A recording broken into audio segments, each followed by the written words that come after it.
అన్నమయ్య జిల్లా రైల్వే కోడూరు పట్టణ పరిధిలోని స్థానిక హెచ్ఎంఎం హైస్కూల్లో ముక్కా రూపానందరెడ్డి ఫౌండేషన్ ఆధ్వర్యంలో ఉచిత కంటి వైద్య శిబిరాన్ని నిర్వహించారు.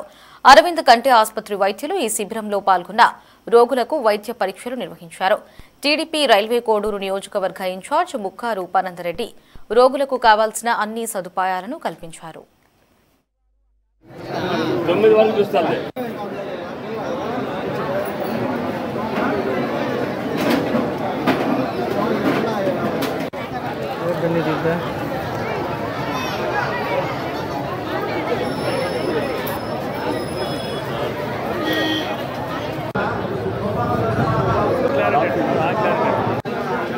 ఆరో క్యాంప్ ఈరోజు 5 మండలాలు కంప్లీట్ అయినాయి.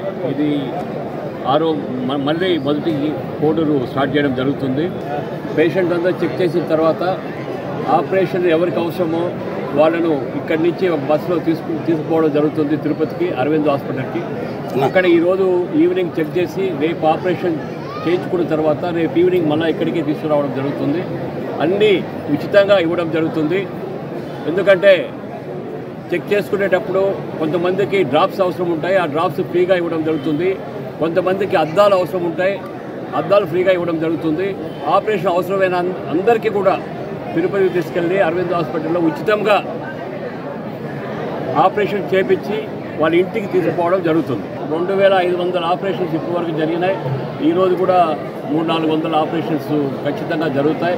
ఎందుకంటే ఈ కార్యక్రమము అన్నీ మన శరీరంలో అన్ని పార్ట్ల కంటే కన్ను అనేది చాలా సున్నితమైనది. తల్లిదండ్రులకు బిడ్డలు చూపించకుండా ఉండడం ఇటువంటి కార్యక్రమాలు జరుగుతాయి. కాబట్టి ఈ కార్యక్రమం చేపట్టడం జరిగింది. ఇది చాలా సంతోషంగా ఉంది నాకు చాలా. ఎందుకంటే నాకు 10 కోట్లు వచ్చేదానికంటే ఈ ఆపరేషన్ చేపిస్తే అంత సాటిస్ఫాక్షన్ ఉంటుంది. ఎందుకంటే పేదవాళ్లకు, కన్ను చూపు లేని వాళ్లకు కన్ను కనిపించే విధంగా మనం ఆపరేషన్ చేయించామనే సంతృప్తి నాలో ఉంటుంది. కాబట్టి ఖచ్చితంగా మన కోడూరు నియోజకవర్గంలో మరీ 2 మంత్స్కి ఒకసారి క్యాంపు పెట్టడం జరుగుతుంది.